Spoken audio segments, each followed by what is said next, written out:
from there. Okay, and then we will go live on Facebook. Sure. Go Make to sure we're live on Facebook. the Blogger Collective Branding Mastermind of Doom.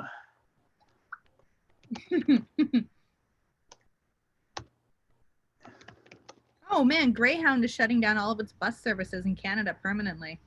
Wow, that's huge. going to cause some problems for a lot of people. Yep. Yep.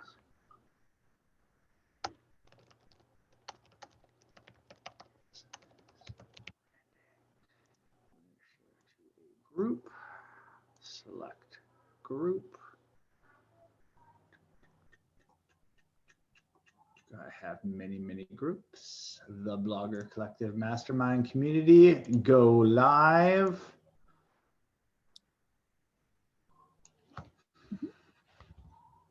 This meeting is now streaming on Facebook. Mine still says setting up meeting for Facebook. Meeting is now streaming on Facebook. I think we're up. All right, we are up. We are. I'm trying to mute us now so we don't have feedback. Okay. There. Perfect. Well, this is exciting. Hey, we haven't done this in a long time. Hey, Kevin? All right, we are up. Oh no, I've got sounds coming from many places. Feedback. Many feedbacks. Hold on, give me a second here. Oh dear, we're called mute. Oh wait, then you can't hear me. Hold on, which one am I going to? Give me a second here. I'll just What's wait. happening here? Technical difficulties. You have to go to the web page that our video is on and you have to mute that video. I closed it. So there should be no other video. Oh, that's bizarre. I'm closing my, oh wait, here it is. Ah, found it. Ha ha! Nice. Figured it out. Every time I log on, Zoom gives me a new surprise. We're gonna do it just a little bit differently today, just to make your life a little bit more difficult. But I think we've got it figured out. I think we're rolling. I see you, you see me. Yes. Are we in the group? We are in the group. So let's do this. Nice. I just want to see if there's anyone. I'm just going to try and call our group up here on my phone. And it says there's 3 people watching. So someone is here. Someone is watching us. Hi, everyone. This is my first Facebook Live in this group. It's not because I don't love you. I would have been live all the time in the other group, and that's where you would have seen me. I'm Kathryn from Kathryn Anywhere, and I'm here with Kevin today. Hello. Hi, Kevin. And today's first Facebook Live that I'm in is about branding. And so we are discussing some of the questions that you guys put in the group about some people had branding questions, but the importance of branding is that it makes you recognizable, it makes you reliable, it makes you relatable, it gives you credentials, it establishes who you are, helps you target your audience, helps you target your clients, shows professionalism and your experience. That's what branding is all about, really, in a nutshell. Your platform is your business and you're the boss of it. So I don't know, what else do you want to add to the intro, Kevin? That was my intro. Yeah, I mean, the thing with branding is it's a really broad topic. Mm-hmm. And a lot of people associate the idea of branding with things like logos and colors and a photo or your personality and things like that. But the truth is it goes far beyond any of that, because branding really is the all-encompassing environment of you or your business and everything that goes into it. It's under this giant umbrella, and it's a super, super broad topic. But I think because of that, the vastness of this topic, it's important to kind of tackle the subject in bits that can be absorbed in a reasonable way. I mean, you could look at branding as anything from, you could look at a celebrity or a television show. They always wear the same hat, and that hat is their brand. It could be that they talk on a subject, whether it's food or travel or parenting or whatever, but every time that they're doing something, they're wearing that hat. And that's the thing that's the little thing that sets them apart from everyone else and makes them identifiable as a brand compared to everyone else that's in the same market as them. And what we're trying to talk about, I think, is that idea of self, that idea of how to stand out yourself and make yourself just a little bit different, a little bit more recognizable. So when it comes to that massive crowd, you've got a bit of a leg up. Absolutely. Like, what makes you recognize like someone's brand? It's their signature photo style, like poses or editing or the colors that you use.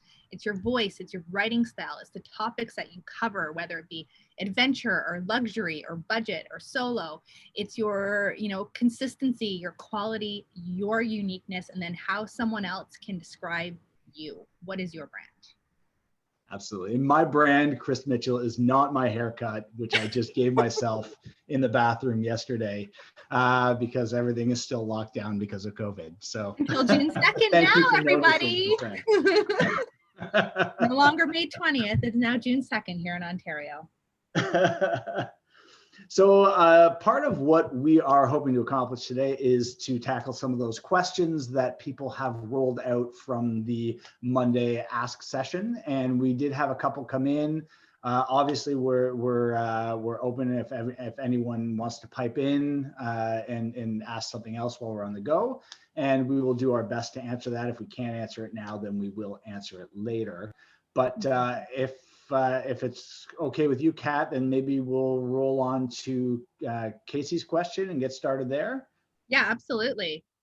Okay, so let me. You had this pulled up not too long ago. I did, and then I had to close everything because Zoom and feedback. Okay, Casey had a great question, and that was, how can an established brand do even better at communicating their vision and mission? When a brand is already doing well, how can you show them what they're still missing? And I assume by them, you mean your audience and not the brand itself and what they're missing. So Kat, do you want to start off with that, and then I can loop in later? For sure, because first thing I want to say is, Casey, if you're referring to yourself as the Casey Palmer Canadian Dad brand, you're already everywhere. So don't stretch yourself even thinner. Because I can honestly say that you show up in front of me, like I'm probably your target audience. You show up in my feeds, in my Instagram feeds, in my Twitter feeds, in my Facebook feeds. I'm not on TikTok or Clubhouse, but I'm sure if you are, you would show up in my feeds there too. So you are already everywhere. So if your target audience is, the mom and dad crowd, the over 40 or the 35 to 50 or whatever it is, you're already in front of us. So congratulations, you've got that. And the whole Casey Palmer Canadian Dad is always enshrined in my head because I have now seen it so many times. I'm always going to associate that with you. Always, always, always. So if you're referring to yourself, I already see you everywhere, but that doesn't mean that there isn't room for improvement. And that's a matter of figuring out who else is it that you want to target, I think, at this point, or where else does this brand want to be, and what else do they want to capitalize on? So I think Casey said he was going to pop in a little bit later on today, but I'm curious to know if he's referring to himself and what other demographic is it that he's trying to hit, because I think Casey Palmer Canadian Dad's doing a great job. He is serving his message up to his audience where they already are. So he's already getting, if I'm his target audience, he's already getting me on Facebook. He's already getting me on Twitter. Like, he's finding me there. And maybe that's just because, I don't want to say an interaction in algorithms, because my Facebook activity over the past few months is simply scroll. I haven't posted anything. So my personal algorithms are not anything to write home about at the moment, but I'm finding you. So is it another demographic you want to hit? And if it is, then you've got to find where they are now and serve yourself up in front of them there. So Casey's on Clubhouse, I'm aware of that. And I'm not 100% sure what the demographics are on Clubhouse and who he's in front of, but it sounds like he's having a good time there. Sounds like he's making lots of new friends there. Kevin, you hit Clubhouse, don't you? Yeah, I see Clubhouse, and he rings me into the app every once in a while, and we have some nice conversations.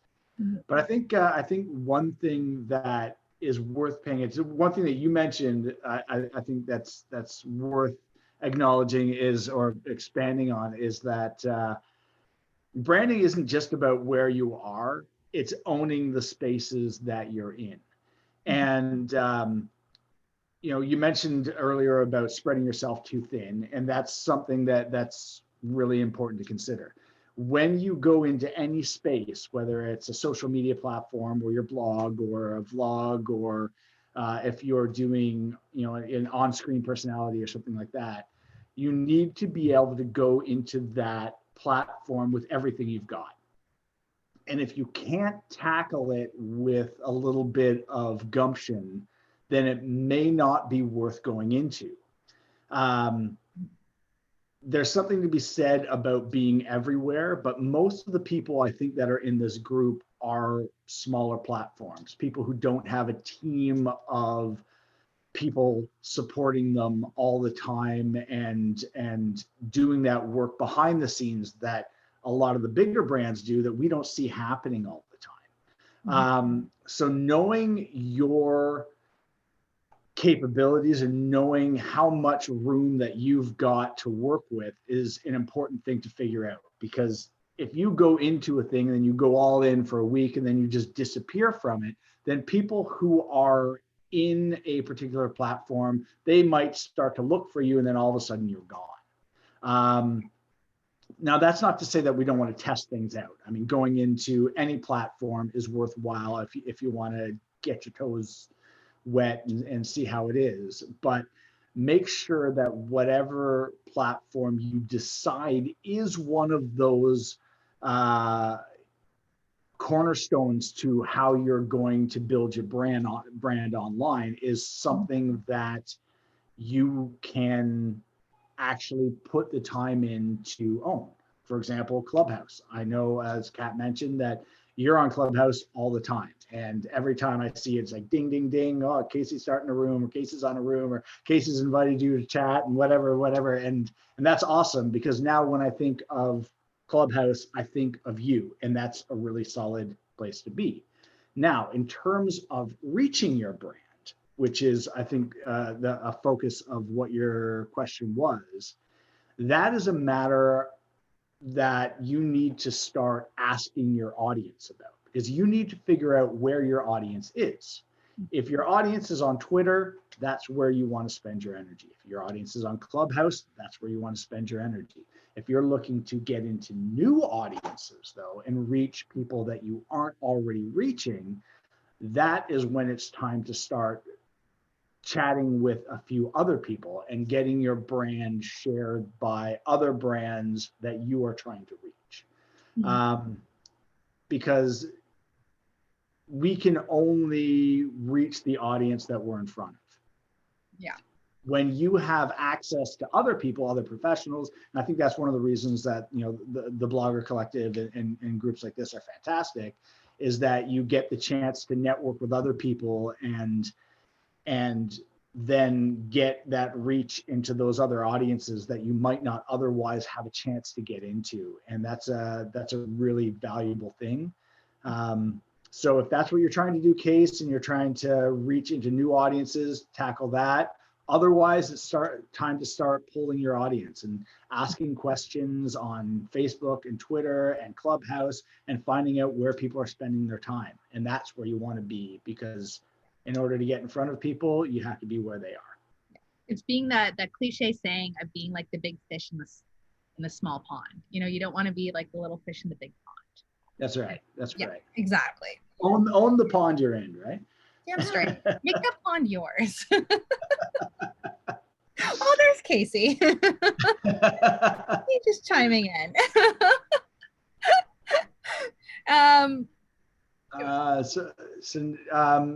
with that in mind, should we move on to Cassandra's question?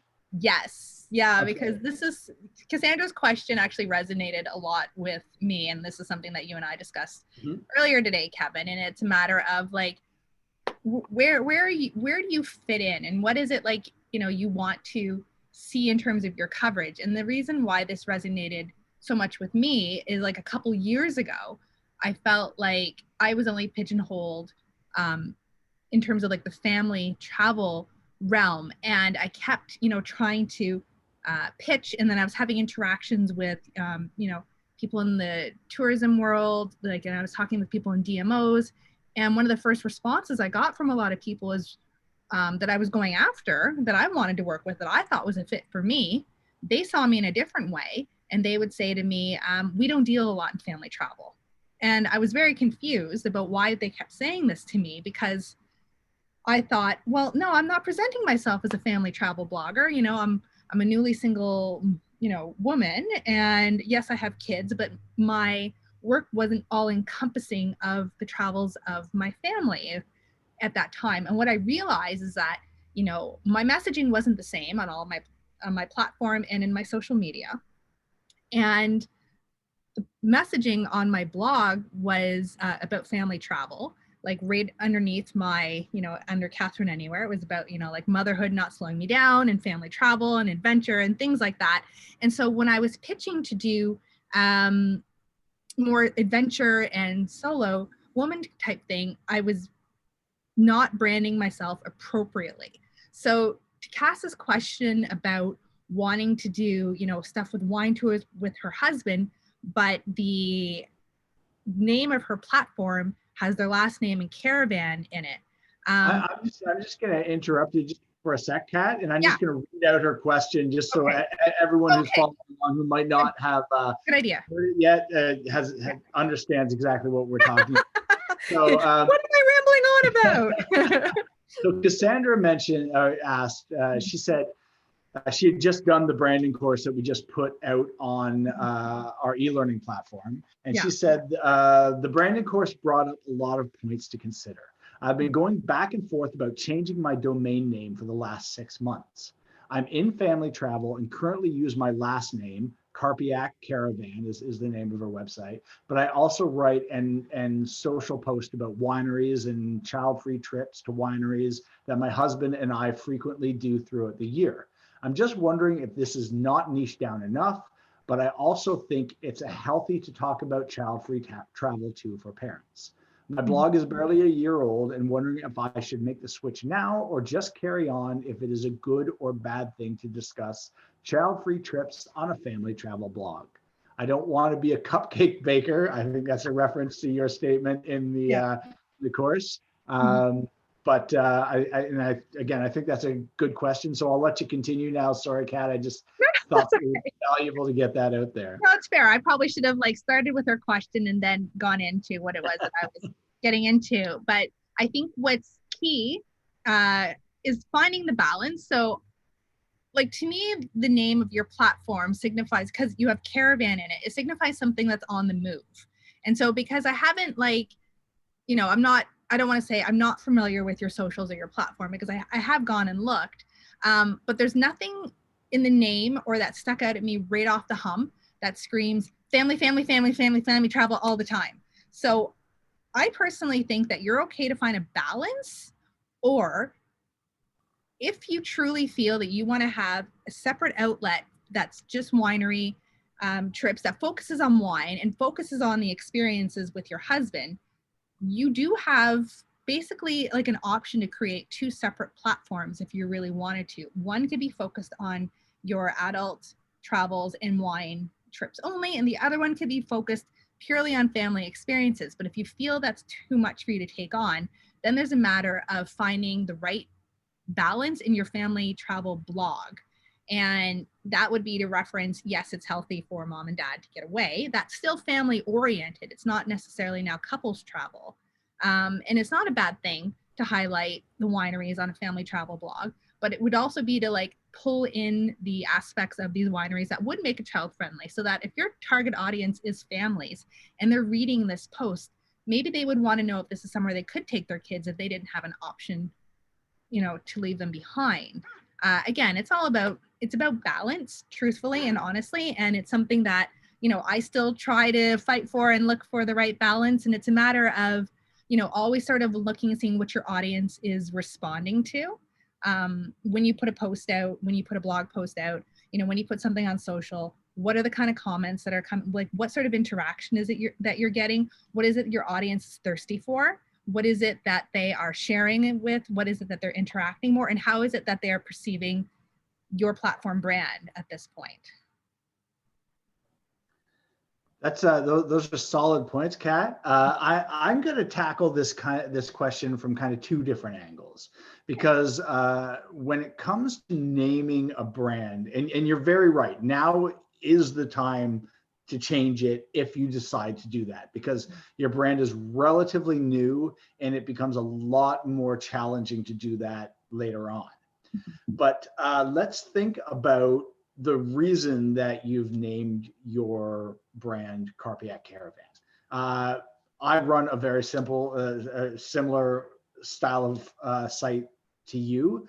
Mine is also named Wandering Waggers after, my family name. It is about family travel. Do we only talk about family travel? No. Do we talk about wine? Do we talk? Absolutely, because drinking good wine is part of being a parent.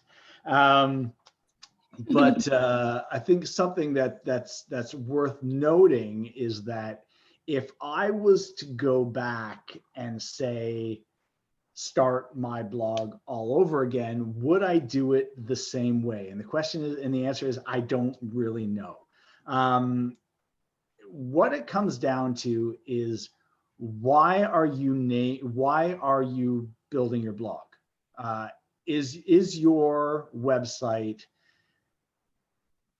designed to be a reflection of your family and your personality and your adventures and how you share that with the world? If so, absolutely name it after yourself. Own that brand, own you, use that to make yourself and your family a part of that brand and a part of that personality, because it's an amazing way to connect with your audience. People connect with people. They don't connect with a thing. And having your name attached to something can be very, very, very powerful. I know that when I deal with brands, a lot of the time, people are looking for our name. And that means that when we finally reach out and we make that connection, a lot of the brands that I deal with feel like they already know me, because my name or my family's name or, our faces are attached to almost everything that we do. We have a logo, absolutely. And when I first started, I used it a lot. And as my brand has grown, I use it less and less and less. And now it's more about who we are and how we connect with the people that are around us, rather than that little logo with, the people walking across the planet. And it's a powerful thing, and it's a beautiful thing when people feel like they know you before you even met them. That being said, if I was approaching my blog with the perspective of pure business, I am writing this because I either want to sell the website later on for a lot of money.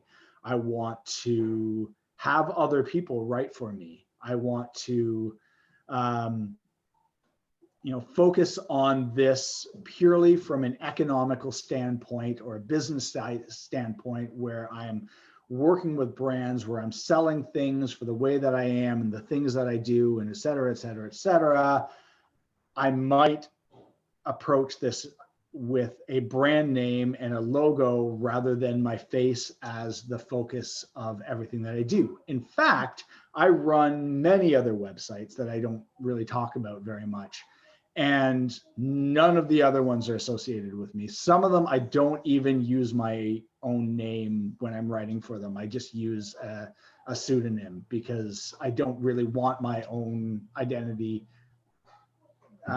placed with it, because I might decide to just sell it, or I might decide to do something completely off brand for me. And there's a power in that too.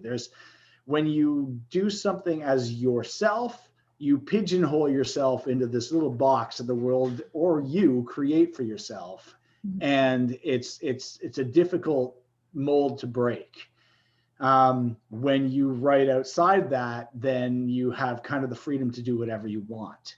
So I can't tell you what to do. I can just kind of show you the two sides and where the value in both is, and then hand over the reins to you and say, whatever you think will be the right choice. And you'll make the best of it, because you're awesome, and everyone in this group is awesome, and everyone here is smart and innovative and entrepreneurial and amazing. And that's where we all need to be. That's how we got here, and that's how we're going to keep doing what we do. I think what you just mentioned, Kevin, is a little bit of a building on like how you have Wandering Waggers that you are front and foremost on, but then you also have the brand with Chris Mitchell of Ultimate Ontario. That's right. And basically it's how, your strategy, how you run both is quite different, because one has your faces and one does not. Like you're a little bit more flexible on how you run Ultimate Ontario. So what's the difference in your strategy on the branding of both of those? From my perspective, when I write about Wandering Waggers or write from Wandering Waggers, I pretty much write about it from a family perspective. I write about it in terms of this is us, and this is what we're doing, and this is how we did what we did here.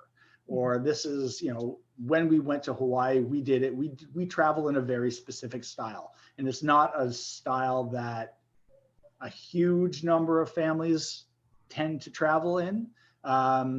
It tends to be a little bit more chaotic than a lot of families like to do, but it's the way we do it and how we do it, and we do it pretty much the same every time that we do it. And because of that, people who like that, they'll follow us, and they'll interact, and they'll join our groups, and they'll join our discussions and things like that. Where Ultimate Ontario is not focused on family. It's really focused on that kind of millennial to middle-aged market. So it's really, heavy on wine and beer and outdoors and adventure and things like that, and cities and whatnot. And it allows me to write from a completely different angle than what I would normally do. And it's a lot of fun. It's very freeing, because I can do the stuff that I do for my Wandering Waggers brand and then turn around and do something completely different, but within the same kind of storyline for the other site. And it's great, because I can write two different things on the same topic, and I'm essentially doubling, my output for one single piece of work, which is a lot of fun. Yeah. So I hope we answered Cassandra's question in fully. And then we also took a detour on your strategy on two different platforms. And I hope that maybe helped answer someone else's question that they may have about strategy and platforms. We have a question. I'm just going to scroll down. There was one from Jimmy Kim that I saw. And I'm just sort of trying to scroll back to it. There it is. Jimmy says, I'm in the fitness field. I've moved from doing in-person to now virtual. This is where I would like to continue post-COVID. I focused on doing live training and audio podcast workouts. Should I pick one and just focus on that, or separate the two into two brands? Live training. That's a great question. I guess what I would say is there's no need to pick just one, and there's no need necessarily to separate into two brands, as long as you can maintain them both as the same brand. If there's a lot of power in being present in more than one platform, and fitness is something where brand plays a huge role. And if you can take those two platforms, which are very complementary to each other, like audio podcasting and your live training. Your podcasting can support your live training and get you new clients and drive your audience to where you want them to be. One of the things that I've always looked at in terms of branding is it's a funnel system. Everything that you do should be designed to drag people in to where you want them to be.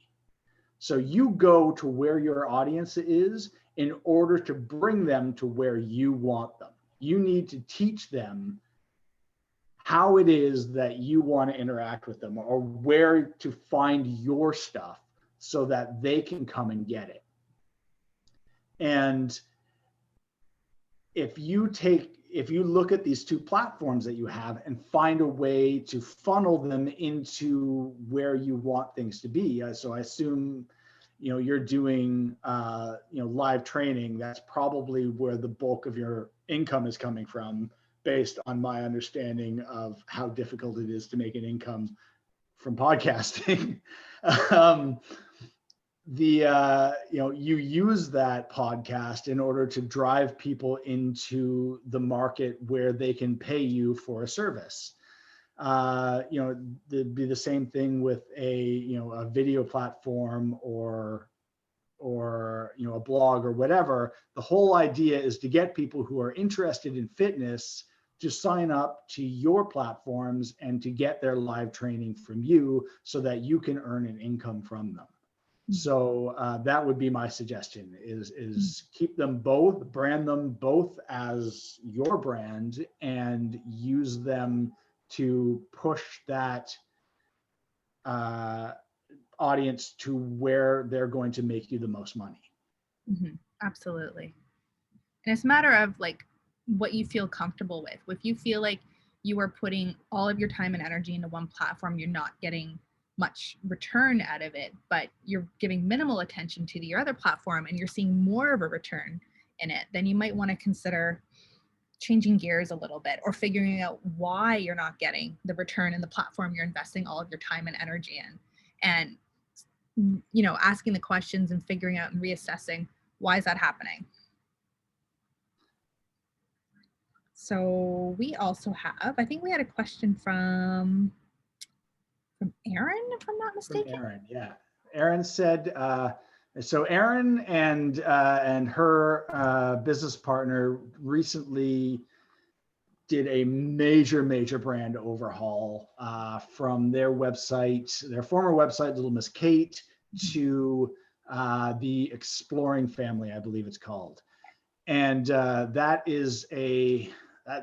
a massive project. It's a big undertaking, and my hat's off to you, because I know how difficult it is to do that.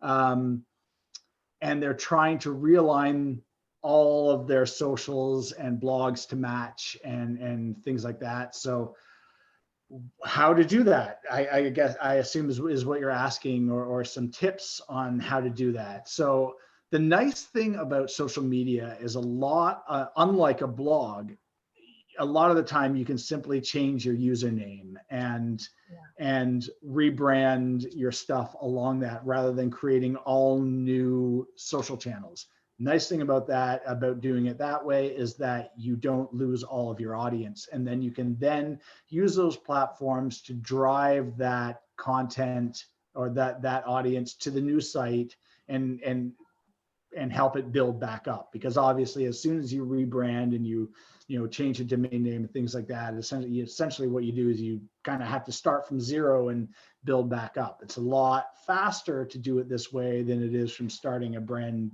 new site and whatever from zero, but it still involves 10 steps back and then a few steps forward.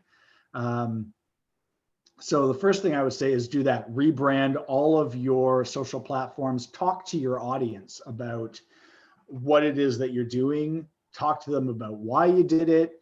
Be honest with them. Let them know what's happening. Make them a part of the process. Make them part of your voice in talking to other people, so that they can get that information out there, because your audience is your most powerful tool.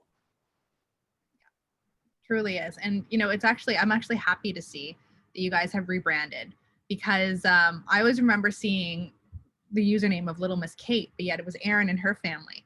And to be honest, that was confusing to me. Like, why why I was seeing that. So I'm actually really thrilled to see that you guys have rebranded. And to me now it makes more sense when I see it. And I think that this going forward makes more sense for your platform. It makes more sense for the two of you as you run things. So like, what a huge project, and congratulations for like taking it on and like really dedicating yourself to doing it. And I truly think that now with more clarity as to what your platform is all about, that the audience is going to find you. And it's like, just make sure that, you know, across the platforms that you choose to focus your time and energy in, like if you're choosing to focus your time and energy, say on your Facebook page or in a Facebook group, as well as an Instagram platform, that your bios are matching. And if your old audience is looking for Little Miss Kate, it doesn't hurt to put formally, you know, in there that you were Little Miss Kate, and then they can still find you and still understand who you are. And it doesn't hurt, you know, to, you know, every so often, you know, say on your Instagram feed, you know, put out a post reminding people who you are again. So that, like, let's say you don't show up in my algorithms very often, but then if you were to suddenly show up in my feed, hi, you know, we're Kate and Aaron from, you know, Exploring Family, formerly, you know, Little Miss Kate. Or see, I've already forgotten like what your old name is. See, that's how effective your new strategy has been. There you go. But it doesn't hurt to reintroduce yourselves every so often and say so, you know. And it's just a matter of making sure that you have the same messaging between your Twitter account, your Instagram account, your Pinterest bio, you know, if you're on TikTok, just keep it all the same. So now that you've rebranded as the Exploring Family, make sure that you write, you know, exactly what it is in each one of these bios and make them the same, so that there's no question, no matter who finds you where, what this account is about. And, you know, put the call to action in, send people to your website, you know, for more information, click this link. And that way, then they're always going back to your original platform. And it's my chair squeaking. And that way they're going back to your platform, and then they're driving your traffic all over again. So it will come. It truly, truly will come, as long as you keep it all intact, together, succinct. This is who you are. Yeah, I think that point that you made about you know, formerly Little Miss Kate is really important, because Little Miss Kate isn't dead. Mm-hmm. It's just now the Exploring Family. And, you know, don't dismiss that old brand completely, because a lot of people are still connected to it. Mm-hmm. So own that old brand and just use it to kind of snowball people into the new one, because it does take you know, can take between 3 to 6 months for people to really make those internal connections in their mind. And you've got to kind of hold their hand through it, because a lot of people don't like change. No, they don't. No, they don't. Let me see. Are there any more questions that have popped up in this? If anyone has any questions at all, like later on, if something comes to them, like please feel free to like drop it in the comment thread to this video. We'll come back later on and we'll check it out and we'll take a look, and we're happy to, you know, address any of your concerns or questions that you do have. I guess it looks like Chris and Jimmy are going to have a race, so that's good. I'd watch that. Well, I'd pay money to see that. I don't think we have any other questions on here, aside from they'd want to know what your other aliases are for your other blogs. That's about it. Are you going to share? We'll talk about that some other time. But in the meantime, for those who have not had the chance to watch this live, if you watch this afterwards and come up with your own questions, please drop them in here. Kat and I will be following it, and we'll make sure to follow up with anything that comes in and gets dropped into the chat. Yeah, and of course we're still on branding next week, so we're still carrying this through. We have much more to add, and we're going to have some actionable tips next year next week, and some tasks, and you know, things we can do while we're still stuck at home. Yay! All right, guys. Well, thank you so much for those of you who tuned in, and for the rest of you, we will talk to you again soon. Yeah. Thanks so much for tuning in. Thanks for your questions.